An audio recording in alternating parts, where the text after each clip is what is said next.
Welcome back to my fabrication series on blow, part 3. Check out how I make this custom sissy bar out of 1/2-inch steel cold roll bar stock. Rear fender sissy bar time for blow.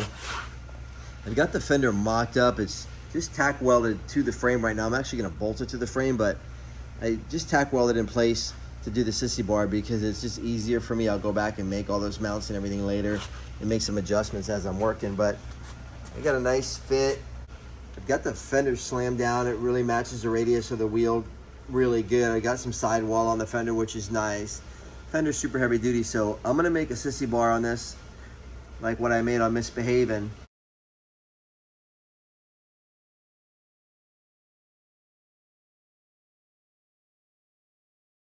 Over 20 years ago, ball milled steel sissy bar.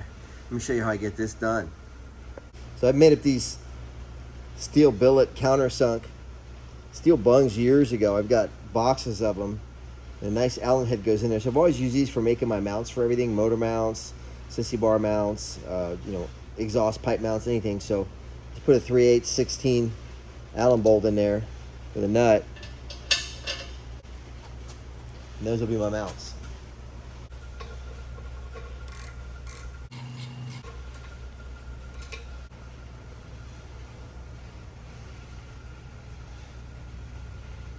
I'm gonna ball mill this 1/2-inch steel round stock like I did on my Misbehaving bike, and the very first bike I built off I did back in 2001 against Roger Bourget. Ball mill it from a Bridgeport milling machine, but I'm gonna set it up here in my South Bend lathe. So what I'm gonna do is, I'm gonna go ahead and mark off with my scale. I'm gonna mark off a 1/2 inch. I'm gonna start an inch from the bottom because I'm gonna weld down here. So I'm gonna start an inch from the bottom, and then every 1/2 inch I'm gonna mark it. And that's going to be kind of an index for where my ball milling is going to be. And this will make sense to you in a few minutes when you see how I set these up. Now I'm going to turn the lathe on. And I'm just going to use my Sharpie and make a ring at each mark.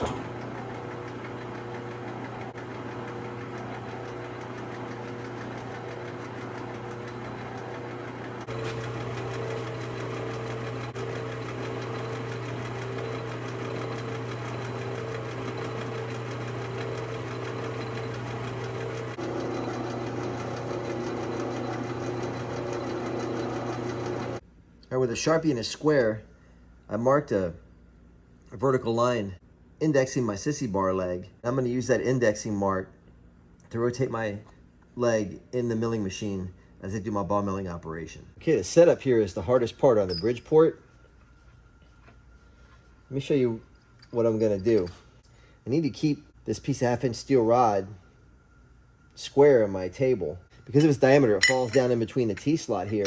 So I can't just lay it on top of that T-slot. So what I'm going to do is I have these T-slot nuts that go to my clamping kit, and I slide them in the slots. I'm going to use them as a base to support my 1/2-inch steel rod. I need to support it definitely at each end, and then these in the middle will just keep the ball mill pressure from bowing the rod as it goes through. Remember, I put a mark on the end of the rod, so I'm going to use that mark and start with that mark in a vertical position. Right, there's the part clamped down in the milling machine. Here's my 4-flute ball end mill. This thing's new, it's real sharp, it's going to make a nice cut for me. So I made my first cut here. I just dropped my spindle down. I have a stop set on the spindle, so every cut will be exactly the same depth. So you can see the first cut. What I'm going to do is I'm going to go, each one of these marks is a 1/2 inch. I'm going to skip a mark. So I'm going to go from this mark, skip the 1/2 inch mark, and go to the next inch mark and make my cut.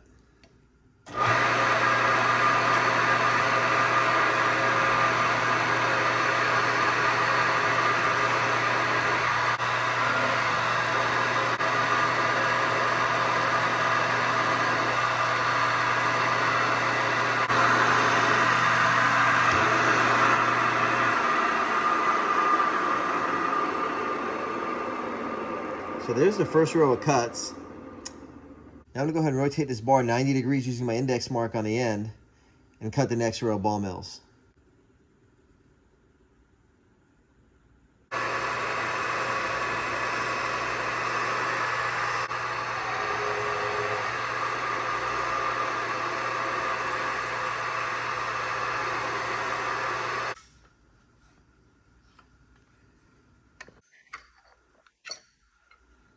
There's that first leg machined. I'll do the other leg in the middle section. I'm ready to bend up and weld my sissy bar. There it is, fresh out of the lathe. I've got my rails cut and ball milled. So I'm gonna go ahead and weld the rails onto these frame mounts here. And how I'm gonna do that is, I'm gonna weld them horizontally like this, and I use the line of the frame rail just to keep me in alignment. So I'll go ahead and weld this one on this side and another one on the other side, and then I'll pull them vertical and go ahead and bend them with the acetylene torch and pull them across and get my shape. And that'll happen pretty quick.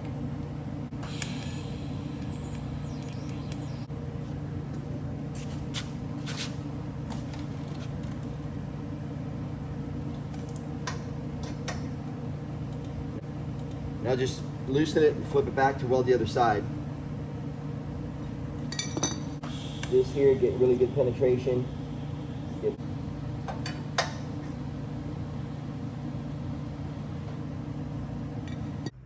There's the two rails welded onto the frame mounts. And take a notice of what I did. When I cut the bottom of this rail, I cut it at an angle. And so instead of mounting the rail right in the middle of my billet steel bung, I was able to move it forward. And what that's gonna do is, moving that rail forward is, when I weld it to the fender, it's gonna give me some kickback angle to the sissy bar, because this bike has some rake on it.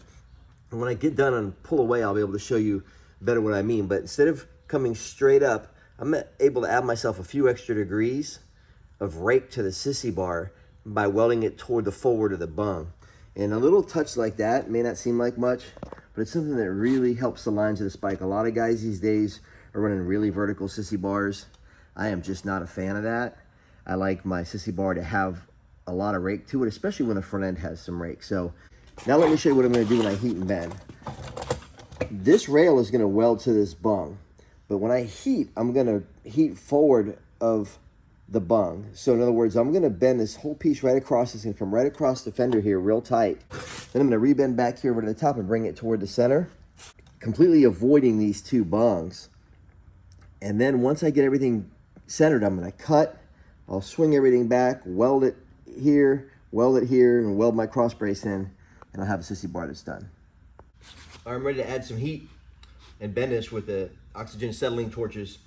I would normally use a rosebud. I can't find my rosebud, so I'm just gonna use a big number 4 gas welding torch. Just give me plenty of heat to heat this up. This is only 1/2 inch steel bar stock, so it'll heat pretty quick. I'm gonna do the wider side of the frame first. The frame is asymmetric. It's wider on the left for the chain and belt drive.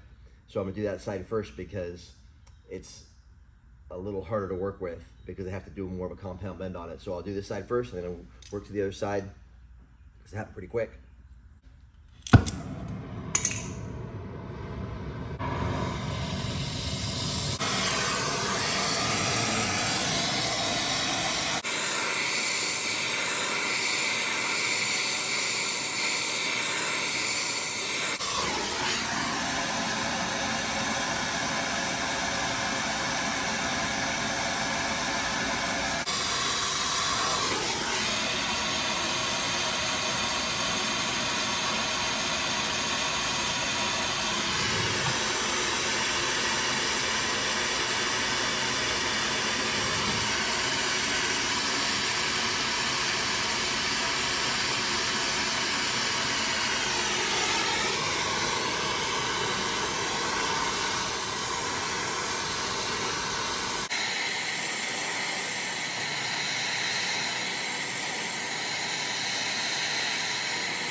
my primary drive side bend right there.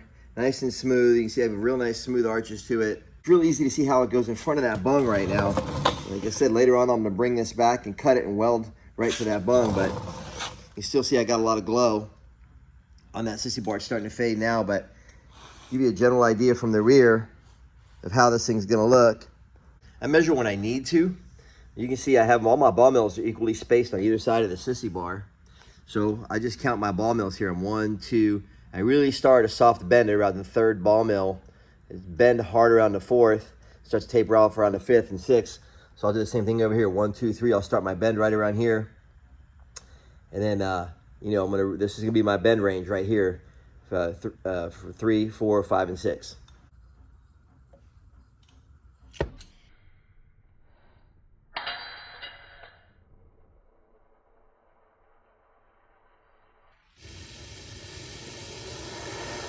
Notice I point my torch away from the wheel, away from the tires, and keep my flame pointed out away from the motorcycle.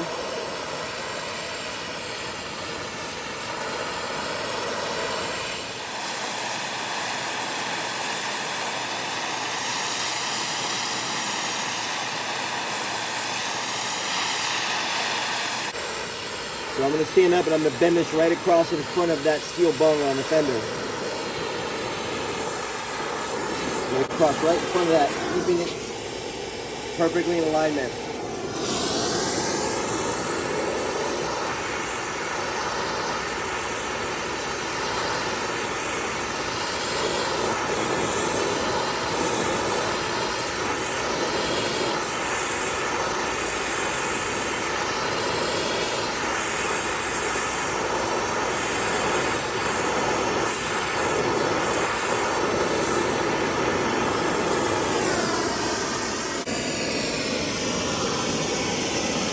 Now here's a look from the rear. So here goes my heat to the top.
There's a pretty good straight on shot from the rear. You can see it lines up real good with the center of the tank. As I come down, I gotta cut and weld here in the middle. I've got the rails forward of the mounts right now. I'll weld them in the middle, then I'll cut and weld to the mounts, but I'm gonna go ahead and heat the bridge too while I got the torches out. I'm gonna go ahead and arch this bridge and get that piece made. And that'll get me set to finish this thing up, get my welding done real quick, and push this thing outside and let you see what it looks like from the side. Just so I can get the right curvature on this piece, I'm going to weld it right here on the bike. I used a piece of TIG rod to space my bridge bar right off the fender so it doesn't hit my paint for when I tack weld.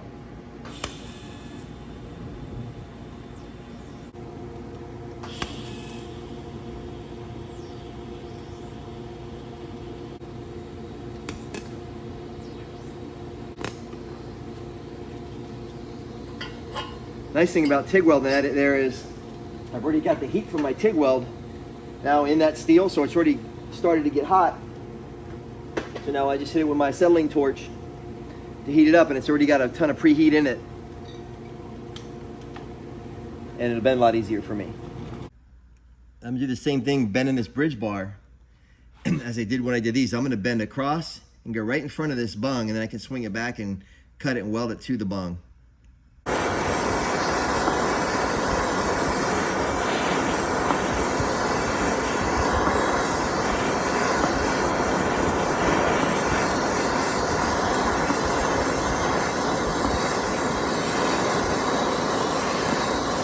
All right, while that bridge cools off, I'm gonna go ahead and trim and weld the sissy bar here. I just use a angle grinder with a cutting disc and just come in and cut myself a nice vertical cut. I'll pull it all together and weld it. I don't use a guard, and everybody always complains about it, but I've been doing it for years this way. And as long as you're careful, you'll be good. I do use a face shield because I don't want that disc exploding, messing up this beautiful face. I make pretty quick work of this thing. I just slap this steel around, you know. I use heat and force and make it do what I needed to do. They always come out good, and you know, real nice smooth curves on this thing. I really like it a lot. It's not overstated. It doesn't try and say or do too much. So I really like the sissy bar this way. And I do everything by eye. Like I said, I'll look down here. I'm looking right down the center line of the bike from the rear. So I'm gonna cut going right toward the front, using everything as a visual indicator. And you know, it's just how I've done it since I was a teenager.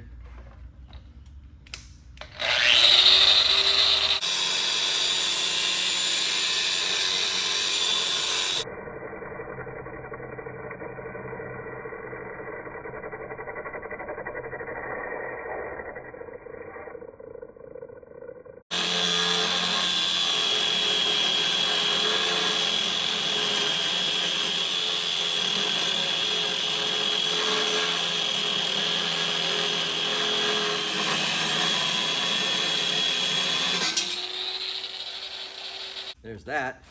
I'm gonna go ahead and cut this other one now too, from the bridge, just because, you know, I can swing everything into place and really start welding this thing together pretty fast.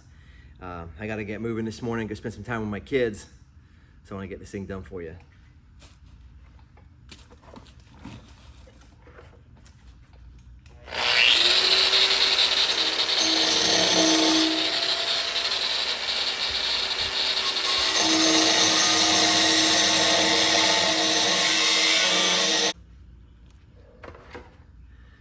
.9/16 Mac wrench that I boosted from the set of the very first Monster Garage in 2001. One of my prized possessions, man.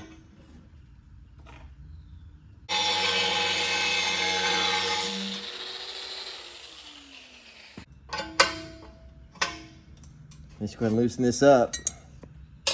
Swing this back into place. I got a little bit of tweaking to do here with the torch. A little grind and tweak and fit. And I'll have myself a good fit on that bridge.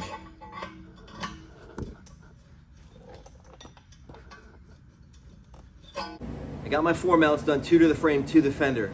I got my 2 rails ball milled, bent, and cut in the middle. I got my bridge cut and welded in. Now I'm gonna go ahead and pull these rails back. Pull them back up against the fender mounts again. And that's gonna help me line everything up. I'm gonna clamp these together with a vice grip and weld them together in the middle, keeping everything in alignment. Not only in alignment down the middle, but also side to side, because I want this thing to look good from every angle.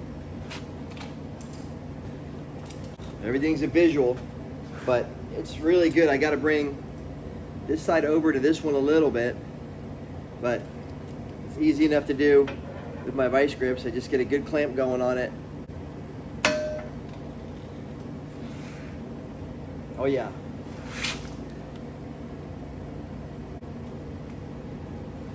Now I'm just going to throw a TIG weld across the top here to hold everything together.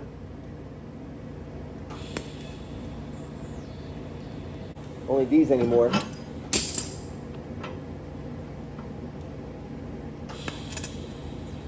See how those ball mills line up perfectly because I did it in the milling machine? I mean, everything's just really nice on this.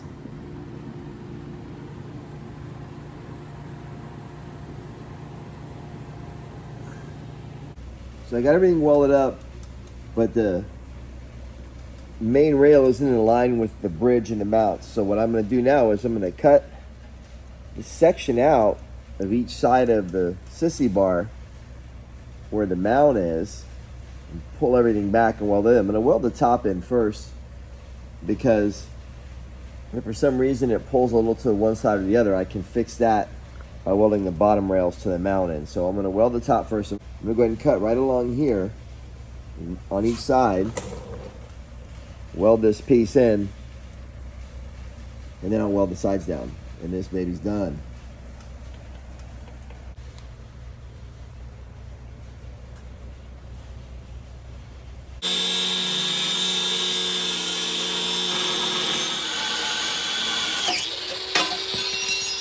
Okay, I've got my cut section held up in here to weld. How I hold it is, use a pair of vice grips, but I use 2 big flat washers. What the flat washers do is give me like a nice big surface area that I can manipulate and move around to keep everything in alignment, to hold everything square, but also to hold, you know, 2 shapes that are kind of far apart together. So that's a little trick I use, is those 2 washers. Really easy way to do it. So I'm gonna go ahead and tack this thing on both sides, make sure everything stays in alignment, and I'll weld it up. I'm gonna pull the 2 bottom rails down, line them up, and I'm gonna cut this section out and then continue to swing it back and weld it into this mount on the fender on each side. Then my sissy bar is done. I just clean it up and it's done, ready to go to the chrome shop.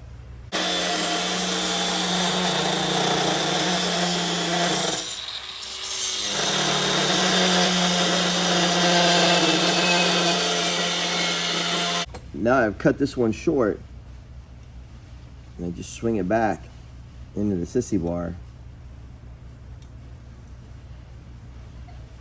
and I'm ready to weld.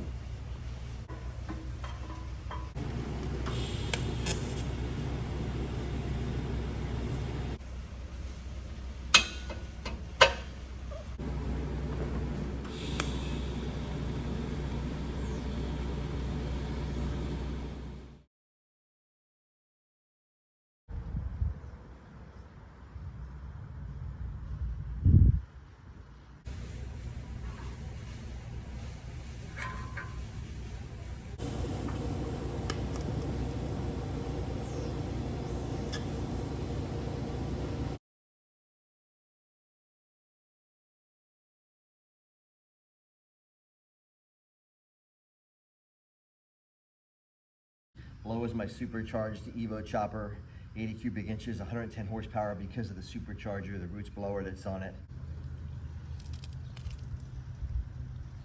Below is all about the kind of bikes I liked and I was building in the 1990s. All the parts I'm putting on this bike are really special to me because they're from other builders that were doing really great stuff, in my opinion, at that time. And everything I'm doing is kind of what I was doing in the 1990s on my custom bikes. Below's got the Indian Larry push rod collars that are going to go on it.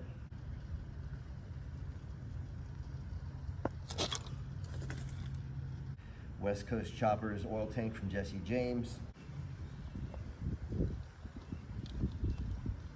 Carl Speed Shop Typhoon carburetor.